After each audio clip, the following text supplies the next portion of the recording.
nous vivons une époque de transformation profonde, un monde où le changement s'accélère à un rythme sans précédent et où les menaces imminentes auxquelles nous sommes confrontés semblent de nature presque apocalyptique. Au milieu de cette incertitude, une source a continuellement fourni un aperçu et une prévoyance, la Bible.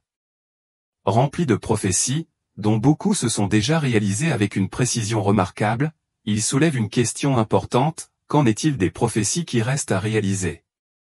Alors que nous traversons ces temps turbulents, nous observons des signes qui suggèrent que bon nombre de ces prophéties bibliques commencent à se dérouler sous nos yeux. Dans cette vidéo, nous approfondirons 5 prophéties importantes qui semblent sur le point de se réaliser, des événements qui non seulement façonneront la trajectoire de l'histoire, mais nous rapprocheront également de l'accomplissement du plan éternel de Dieu. Ces prophéties sont bien plus que de simples prédictions, ce sont des révélations divines destinées à nous préparer, nous avertir et nous encourager à rester fermes dans la foi alors que le dessein ultime de Dieu est révélé.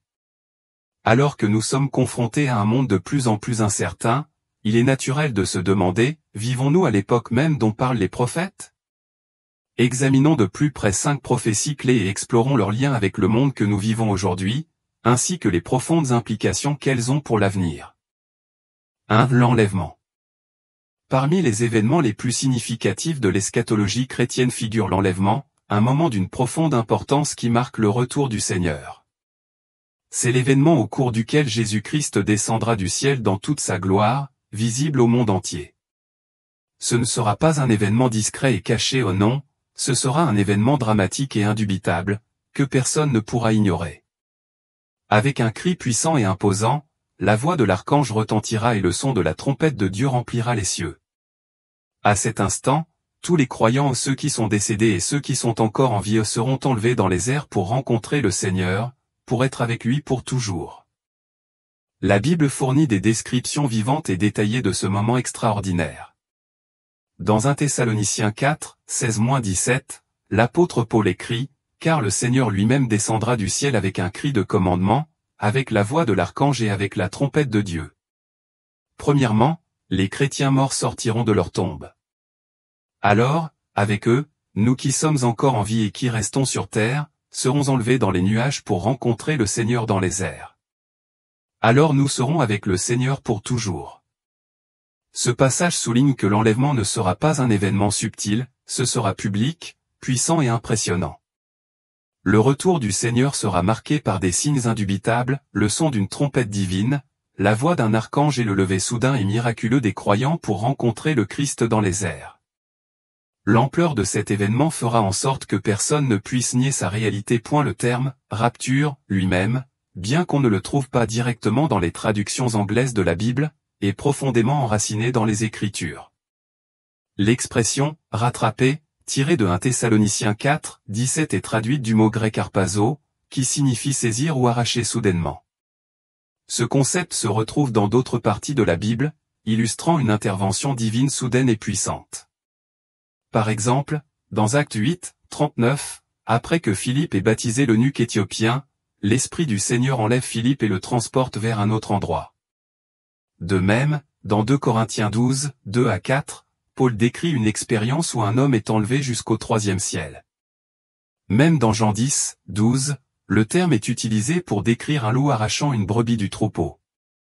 Dans tous ces cas, l'harpazo transmet le sentiment d'une action brusque et puissante, d'un mouvement divin soudain, inattendu et indubitable. L'enlèvement est une promesse d'espoir et de salut ultime pour les croyants, une promesse qui se dévoilera dans un moment dramatique d'intervention divine.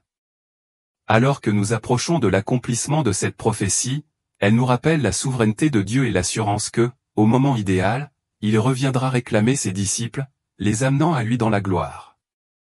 Dans Matthieu 24, 40-42, Jésus dresse un tableau saisissant de la nature soudaine et inattendue de l'enlèvement. Il dit, « 2 hommes travailleront dans les champs, l'un sera pris et l'autre laissé. 2 femmes moudront la farine au moulin, l'un sera pris et l'autre laissé. Veillez donc vous aussi, car vous ne savez pas quel jour votre Seigneur viendra. » Ce passage met en évidence la séparation surprenante et instantanée qui se produira, séparant même les plus proches les uns des autres, qu'il s'agisse d'amis, de membres de la famille ou de collègues de travail. À ce moment-là, il n'y aura ni temps de préparation, ni avertissement, ni possibilité de prendre des décisions de dernière minute. Ce sera un moment de changement profond, qui prendra les gens au dépourvu, quelle que soit leur proximité les uns avec les autres. Soulignant davantage cette division soudaine, Luc 17, 34 développe l'imagerie en déclarant « Deux personnes dormiront dans un seul lit, l'un sera pris et l'autre laissé ». Ce moment dramatique surviendra sans avertissement et changera le cours des vies en un instant. L'enlèvement, cependant, n'est pas simplement un moment de peur ou de confusion, c'est, pour ceux qui ont placé leur foi en Jésus-Christ, une promesse d'espoir et de délivrance. Cela représente l'accomplissement de l'alliance de Dieu pour ses disciples, y compris les jeunes enfants trop innocents pour saisir pleinement les profondeurs de la foi. L'apôtre Paul le décrit comme une source de réconfort pour les croyants, en disant « Encouragez-vous les uns les autres par ces paroles » 1 Thessaloniciens 4, 18. Pour ceux qui pleurent la perte d'être chers en Christ, l'enlèvement offre l'espoir de retrouvailles joyeuses, où ils seront unis à eux dans la présence du Seigneur. C'est une promesse de réconfort dans la tristesse, un rappel que la mort n'a pas le dernier mot. Pourtant, si l'enlèvement est un moment plein d'espoir, il sert également d'appel à la vigilance. Jésus lui-même met en garde dans Matthieu 24, 43-44, comprenez ceci, si un propriétaire savait exactement quand un cambrioleur arrive, il veillerait et ne permettrait pas que sa maison soit cambriolée. Vous aussi, vous devez être prêts à tout moment, car le Fils de l'homme viendra au moment où on s'y attend le moins. De même, Marc 13, 35-37 exhorte les croyants à rester vigilants, notant que le retour du Maître peut survenir à tout moment, vous aussi, veillez, car vous ne savez pas quand le maître de maison reviendra, le soir, à minuit, avant l'aube ou au lever du jour. Ne le laisse pas te trouver en train de dormir à son arrivée. Chacun de ces passages réitère la même vérité essentielle, personne ne connaît le jour ou l'heure exacte à laquelle aura lieu l'enlèvement. Jésus exhorte ses disciples à rester vigilants et préparés, en guettant constamment son retour. Le message est clair, nous devons vivre avec le sens de la raison. Prêts, car l'événement surviendra soudainement et en surprendra beaucoup. Il n'y aura aucun avertissement, aucune seconde chance de se repentir ou de se tourner vers Christ. L'appel à la vigilance n'est pas seulement une suggestion mais un impératif pour ceux qui espèrent faire partie de ce moment glorieux. Alors que le monde approche de l'époque de la tribulation, un autre personnage clé émergera, l'Antéchrist. Durant cette période de chaos sans précédent, l'Antéchrist accédera au pouvoir, se présentant comme un leader charismatique capable d'unir les nations sous son contrôle. Dans un premier temps, il apparaîtra comme une figure de paix et de lumière, proposant des solutions aux troubles qui secouent le monde. Ses paroles seront douces, ses promesses grandioses et sa capacité à charmer semblera être la réponse aux prières de l'humanité. Mais derrière cette façade se cache une réalité plus sombre. Au fil du temps, l'Antéchrist révélera sa vraie nature, il n'est pas un apporteur de paix, mais un destructeur, opposé au Christ en tout point. Son règne sera marqué par le blasphème, la persécution des fidèles et des destructions généralisées. En fin de compte, son séjour sur terre culminera avec la bataille d'Armageddon, où ses forces connaîtront leur défaite finale. Le terme « Antichrist » est significatif, reflétant le double objectif de ce personnage, il est à la fois contre le Christ et cherche à le remplacer. Tout au long de l'Écriture, l'Antéchrist est connu sous différents titres, chacun capturant un aspect différent de son caractère. Il est appelé la bête, la petite corne, l'homme de l'anarchie et le porteur de la destruction, chaque nom soulignant une facette différente de son règne. Paul met en garde dans 2 Thessaloniciens contre cet anarchique, qui s'élèvera au-dessus de tout Dieu et objet de culte, se positionnant comme un faux sauveur. Son ascension au pouvoir sera spectaculaire et sa capacité à tromper et à manipuler sera inégalée. Les gens seront attirés par lui, fascinés par son éloquence et ses promesses, sans reconnaître la force destructrice qu'il représente réellement. Le règne de l'Antéchrist sera construit sur le charisme, l'intelligence et une capacité écrasante à influencer les nations. Comme Daniel le prophétise, il dira de grandes choses avec un air intelligent et sophistiqué, utilisant ses mots pour captiver et contrôler. Au début, son leadership peut sembler être la solution aux problèmes du monde, mais sa véritable nature sera bientôt révélée. L'Apocalypse le dépeint comme une bête sortant de la mer, symbolisant son émergence parmi les masses, et son ascension au pouvoir sera furtive, inaperçue au début. Il débutera en tant que leader politique, concluant des traités et établissant le contrôle. Cependant, à mesure que son pouvoir grandit, sa tyrannie grandit également, alors qu'il cherche à soumettre le monde entier à son règne, défiant Dieu à chaque instant. Même si son règne sera bref, il sera marqué par un mal indescriptible, culminant avec sa chute rapide aux mains de Jésus-Christ. Comme Paul nous le rappelle, le Seigneur détruira l'Antéchrist par le souffle de sa bouche, mettant ainsi fin à son règne de terreur. Au milieu des alliances mondiales croissantes, un changement crucial va se produire. Renforcé par Satan lui-même, un personnage doté d'un immense pouvoir deviendra un dictateur mondial. Son autorité s'étendra au-delà du simple contrôle politique, exigeant non seulement la loyauté de tous, mais aussi un culte absolu. Grâce à l'accomplissement de signes et de prodiges trompeurs, ce personnage influencera même les plus intelligents et les plus pieux, établissant une image de lui-même que le monde entier sera obligé de vénérer. Ceux qui refuseront de se prosterner devant lui seront condamnés à mort. Cette prophétie inquiétante est prévue dans l'Apocalypse, où il est déclaré que tous ceux dont les noms ne figurent pas dans le livre de vie de l'agneau tomberont sous sa tromperie et succomberont à sa tyrannie. Cependant, même au milieu de sa domination, le règne de l'Antéchrist ne restera pas incontesté. Au fil du temps, ses promesses non tenues et son incapacité à apporter des résultats durables. La paix engendrera le mécontentement. Les nations et les puissances mondiales finiront par se rebeller, ouvrant la voie à la confrontation décisive connue sous le nom d'Armageddon. Daniel 11, 40 offre une description vivante de ces événements qui se déroulent au temps de la fin. Le roi du sud l'attaquera, mais le roi du nord se lancera contre lui avec des chars, de la cavalerie et une flotte de soldats. Navires. Il envahira de nombreux pays et les déferlera comme un déluge. À mesure que des rumeurs troublantes surgissent de l'Est et du Nord, elles perturberont davantage l'Antéchrist, le poussant à déchaîner sa colère. Les nouvelles de ces régions le rempliront de peur et de fureur, le forçant à faire la guerre et à chercher la destruction de tous ceux qui se dressent sur son chemin. D'autres révélations de Daniel 11, 44 et Apocalypse 16, 12 décrivent l'assèchement du fleuve Euphrate, un événement clé qui ouvrira la voie à la marche des rois de l'Est vers la bataille finale. Le règne de l'Antéchrist atteindra son apogée lors de la confrontation catastrophique d'Armageddon, où il rassemblera toutes les forces du monde pour tenter de vaincre le Christ. Pourtant, son règne de terreur prendra fin soudainement avec le retour de Jésus-Christ. Apocalypse 19, 20 prédit la disparition définitive de l'Antéchrist, la bête fut capturée, et avec elle, le faux prophète qui, en sa présence, avait accompli les miracles par lesquels il avait séduit ceux qui avaient reçu la marque de la bête et ceux qui adoraient son image.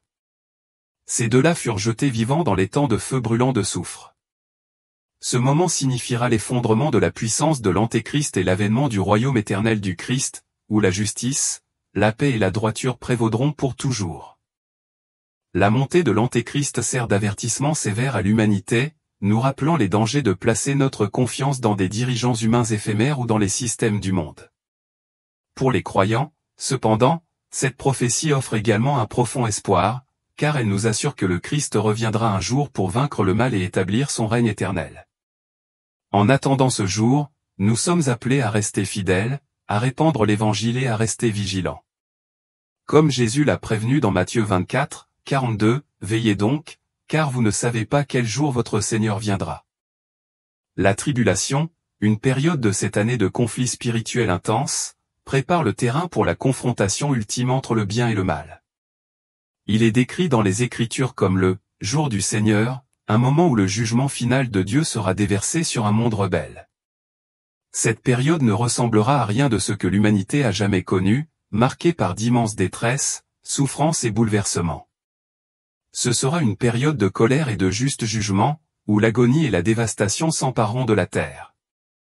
Tandis que la trompette divine retentira et que les cris de bataille se répercuteront à travers le monde, la tribulation sera une saison de ténèbres et de tristesse, où les fondements même de la création trembleront sous le poids de la sainteté et de la justice de Dieu. La tribulation sera caractérisée par une série de verdicts divins cataclysmiques, chacun plus dévastateurs les uns que les autres. Des catastrophes naturelles d'une ampleur sans précédent, des perturbations célestes et des fléaux d'une horreur inimaginable feront des ravages sur la terre.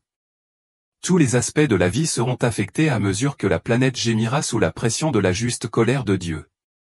Ces événements ne seront pas arbitraires, mais intentionnels, destinés à révéler l'autorité suprême de Dieu, sa sainteté et sa justice. Ils constitueront à la fois un terrible avertissement et une dernière occasion pour l'humanité de se repentir avant le point culminant de l'histoire et le triomphe ultime de la volonté de Dieu. Royaume. Ceux qui portent la marque de Dieu endureront les épreuves du monde, soutenus par sa promesse inébranlable de rédemption ultime. En revanche, ceux qui suivent l'Antéchrist subiront toute la force de sa colère. À mesure que la tribulation se déroulera, la différence flagrante entre le pouvoir transitoire de l'Antéchrist et le règne éternel du Christ deviendra flagrante. En fin de compte, le triomphe de Dieu rétablira la justice, guérira toutes choses et établira son royaume éternel. Comme cela a toujours été le cas, le choix appartient à chacun. Vont-ils s'aligner sur les forces de la rébellion, ou resteront-ils fermes aux côtés de celui qui règne pour toujours? Les 144 000 serviteurs scellés décrits dans le livre de l'Apocalypse forment un groupe central et intrigant dans le contexte des derniers temps. Dans Apocalypse 7, 4, il est écrit, « Et j'entendis le nombre de ceux qui furent scellés, 144 000, de chaque tribu des fils d'Israël. » Ces individus, bien qu'entourés de mystères et de symbolisme, représentent une profonde promesse de protection et de but divin pendant la tribulation. Leur scellement offre un aperçu du plan divin de Dieu pour l'humanité dans cette période critique de l'histoire. Le scellement des 144 000 est bien plus qu'une simple marque physique, cela signifie la protection et la propriété divine de Dieu. C'est une réserve spirituelle qui distingue ces individus, les préparant à une mission unique à son service. Ces 144 000 proviennent des 12 tribus d'Israël, chaque tribu apportant 12 000 membres, créant un nombre qui signifie à la fois la complétude et la perfection divine. Dans la numérologie biblique, le nombre 12 est souvent associé à l'autorité divine et à l'accomplissement des plans de Dieu, comme le montrent les 12 tribus d'Israël et les 12 apôtres. Lorsqu'il est multiplié par 12 000, ce nombre reflète la plénitude de la sélection intentionnelle et complète de Dieu pour ses desseins dans les derniers temps. Pendant la tribulation, ces serviteurs scellés se voient attribuer un rôle distinct, qui les distingue du reste de l'humanité. Ils sont divinement protégés des jugements qui ravageront la terre, comme le détaille Apocalypse 7. Leur préservation face à la colère divine met en évidence la faveur et la sécurité que Dieu leur accorde. Cette protection divine contraste fortement avec la marque de la bête, qui représente l'allégeance à l'Antéchrist et un défi direct au règne souverain de Dieu. Apocalypse 13, 16-17 met en garde contre cette marque. Il fait que tous, petits et grands, riches et pauvres, libres et esclaves, reçoivent une marque sur leur main droite ou sur leur front. Et personne ne peut rien acheter ni vendre. Sans cette marque, qui était soit le nom de la bête, soit le nombre représentant son nom. La marque de la bête devient un puissant symbole de contrôle, renforcé par l'influence mondiale de l'Antéchrist sur les systèmes économiques et sociaux. Ceux qui acceptent cette marque rejettent l'autorité de Dieu et s'alignent plutôt sur les puissances corrompues du monde sous le règne de la bête. Apocalypse 13, 18 introduit le tristement célèbre nombre de la bête, que celui qui a de l'intelligence calcule le nombre de la bête, car c'est le nombre d'un homme. Son nombre est 666. Le nombre 666 est riche en significations symboliques. Alors que le chiffre 7 dans la tradition biblique représente la perfection et la complétude divine, le chiffre 6 signifie l'imperfection et l'incomplétude humaine. Répéter 3 fois le nombre 666 sert à souligner le contraste saisissant entre l'incapacité de l'humanité à satisfaire aux normes parfaites de Dieu et la sainteté sans faille du Christ. Le mot « kagama », terme grec signifiant « marque », désigne historiquement. Empreinte trouvée sur des documents, des pièces de monnaie ou des sceaux, souvent associées à l'autorité impériale dans l'Empire romain. Dans le contexte de l'Apocalypse, cependant, cette marque prend une signification bien plus sombre. Il symbolise la loyauté envers l'Antéchrist et un rejet complet de la souveraineté de Dieu. Le sceau de Dieu et la marque de la bête représentent deux forces spirituelles opposées, l'une offrant la protection et le salut divin, l'autre contraignant ses adeptes à la rébellion et à la séparation éternelle d'avec Dieu. Le contraste entre ces deux marques est un puissant rappel des choix éternels qui s'offrent à chaque individu. Accepteront-ils le sceau de Dieu, qui offre protection et rédemption, ou succomberont-ils à la marque de la bête, symbole de défi et de jugement éternel? Les concepts de foi, d'obéissance et de protection sous l'autorité divine servent de marque distinctive de ceux qui appartiennent à Dieu, reflètent leur dévotion et leur loyauté inébranlable envers lui. D'un autre côté, la marque de la bête représente la soumission au système corrompu du monde et une allégeance impie aux forces du mal. Cette marque, symbolique du rejet par une personne de la souveraineté de Dieu, conduit finalement à la destruction spirituelle. Ces symboles, l'un représentant le divin et l'autre le démoniaque, rappellent brutalement la bataille spirituelle en cours entre le bien et le mal. Ils exhortent les croyants à rester fermes dans leur foi, en particulier en période de tribulation, lorsque les pressions du monde vont s'accentuer. En cette époque de choix, l'humanité sera confrontée à un carrefour décisif, suivre le Christ et porter son saint sceau, ou choisir la voie de l'antéchrist, marquée par un engagement envers les pouvoirs terrestres et les plaisirs éphémères.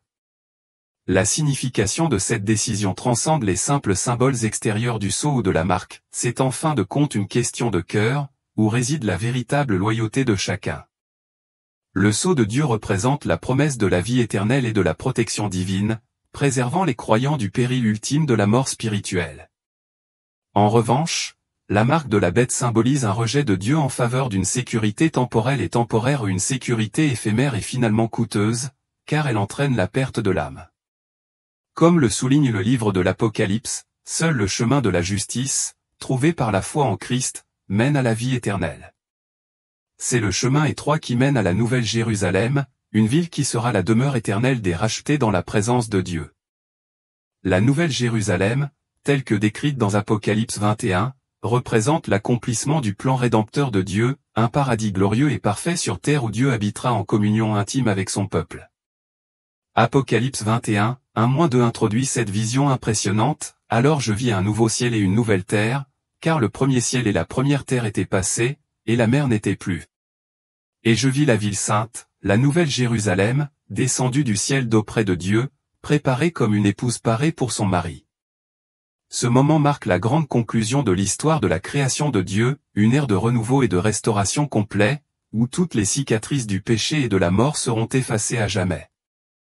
Après la tribulation et la bataille décisive d'Armageddon, Jésus-Christ reviendra dans la gloire pour établir son royaume éternel. Durant son règne millénaire, Satan sera lié et rejeté, connaissant une défaite temporaire avant son châtiment final et éternel dans les temps de feu. Le jugement du grand trône blanc aura alors lieu, où toute l'humanité se tiendra devant Dieu pour être jugée. Dans cette nouvelle ère, Dieu fera naître un nouveau ciel et une nouvelle terre, une promesse qui fait écho aux paroles du prophète Isaïe dans Isaïe 65, 17-18, « Car voici, je crée de nouveaux cieux et un nouvelle terre, et les choses anciennes ne seront pas rappelées ou ne viendront pas à l'esprit. Mais soyez heureux et réjouissez-vous pour toujours de ce que je crée, car voici, je crée Jérusalem pour qu'elle soit une joie, et son peuple pour qu'il soit un délice. » La nouvelle Jérusalem représente l'espoir ultime de l'humanité, un lieu de sainteté parfaite, de paix éternelle, et une joie, distincte de tout ce que le monde a jamais connu. Pour la première fois depuis la chute de l'homme, l'humanité connaîtra une existence sans péché, libre de la corruption qui a tourmenté la création, contrairement aux villes construites par l'homme, qui sont liées par l'imperfection. Et le péché, cette ville sainte sera un don divin, directement descendant de Dieu lui-même. Cette ville, la Nouvelle Jérusalem, n'est pas simplement un lieu physique mais une profonde réalité spirituelle, un royaume où le péché, le chagrin et la mort n'existent plus. Ici, les fractures de l'humanité seront pleinement guéries et tous les aspects de la création seront réconciliés avec Dieu. C'est la consommation de la promesse éternelle de Dieu de demeurer avec son peuple, de restaurer ce qui a été perdu dans le jardin d'Éden et d'instaurer un état de communion parfaite et éternelle avec lui. Au cœur même de la Nouvelle Jérusalem se trouve la présence de Dieu. Apocalypse 21, 3-4 révèle, « Et j'entendis une voix forte venant du trône, disant, Voici, la demeure de Dieu est avec l'homme. Il habitera avec eux, et ils seront son peuple, et Dieu lui-même sera avec eux. Il essuiera toute larme de leurs yeux, et il n'y aura plus de mort, ni de deuil, ni de cri, ni de douleur. » Cette déclaration profonde résume l'essence de la Nouvelle Jérusalem, la communion éternelle et ininterrompue entre Dieu et son peuple. Dans cette ville sainte, La présence de Dieu apportera un réconfort éternel, une joie indescriptible et une paix inébranlable qui durera pour l'éternité. Ce sera un lieu où les fardeaux de ce monde seront laissés derrière nous et où la promesse divine d'une humanité rachetée sera pleinement réalisée. Dans la Nouvelle Jérusalem, il y aura une liberté glorieuse et sans fin de toute souffrance. La mort, le chagrin et la douleur ne seront plus, ils seront partis pour toujours. Les vestiges de ce monde déchu tomberont dans l'oubli, remplacés par une paix profonde et éternelle qui transcende toute compréhension. Le tabernacle, qui symbolisait autrefois la présence de Dieu parmi son peuple à l'époque de Moïse, trouvera son accomplissement ultime et parfait dans cette demeure éternelle. N'étant plus confiné dans des temples physiques ou séparé par des barrières, Dieu lui-même habitera intimement avec son peuple dans une relation parfaite. Cette proximité apportera une joie au-delà de l'entendement, une communion sans péché ni séparation. Dans Apocalypse 21, 15 à 16, nous avons une vision des dimensions de la ville, offrant un aperçu de sa grandeur impressionnante. L'ange qui parlait avec l'apôtre Jean portait une verge en or, utilisée pour mesurer la ville, ses portes et ses murs. La ville est carrée, avec une longueur et une largeur égales, et l'ange mesura sa taille immense, 12 000 stades dans toutes les directions. Cette ville massive, en forme de cube parfait, s'étend sur environ 2200 à 2400 km, 1400 à 1500 miles, de chaque côté. L'ampleur de la ville est stupéfiante, sa superficie à elle seule couvre plus de 4,4 à 4,8 millions de kilomètres carrés, soit un espace plus de 40 fois la taille de l'Angleterre. Les murs, imposants et majestueux, ne sont pas conçus pour se défendre, mais pour signifier le caractère sacré de la ville. Seuls les justes seront autorisés à entrer. Ces murs sont décrits dans Apocalypse 21, 18 et 21, leur matériau est du jaspe, et la ville elle-même est faite d'or pur, brillant comme du verre clair. Les 12 portes, chacune constituée d'une seule perle, ajoutent à la beauté rayonnante de la ville. Les rues, faites d'or pur, sont aussi transparentes que du verre. La pureté et l'éclat de l'or dépassent tout ce que l'on connaît sur terre, reflétant le caractère sacré. Présence de Dieu lui-même. La lumière de la Nouvelle Jérusalem ne vient pas du soleil ni d'aucune source naturelle, au contraire, elle émane directement de Jésus-Christ, qui est la lumière éternelle de la ville, l'illuminant de sa gloire. Dans 1 Corinthiens 2, 9, Paul parle de la merveille de ce que Dieu a préparé pour ceux qui l'aiment, ce qu'aucun œil n'a vu, ni aucune oreille entendu, ni aucun cœur d'homme ne peut imaginer, ce que Dieu a préparé pour ceux qui l'aiment. Au cœur de la ville coule le fleuve de la vie, et à côté se trouve l'arbre de vie, apparu pour la première fois dans le jardin d'Éden. Ceci symbolise la promesse de Dieu de nourriture et de guérison éternelle pour tous ceux qui habitent dans son royaume. Les nations seront restaurées et il n'y aura plus de malédiction, seulement la plénitude de la vie qui dure pour toujours. La Nouvelle Jérusalem ne ressemblera à rien de ce que le monde a jamais vu. Il brillera de sainteté divine, rayonnant la gloire de Dieu aux yeux de tous, servant de témoignage perpétuel de sa fidélité et de son amour. Son nom même la relie à l'ancienne ville de Jérusalem, reliant l'histoire du salut de Dieu du passé à son accomplissement glorieux et divin.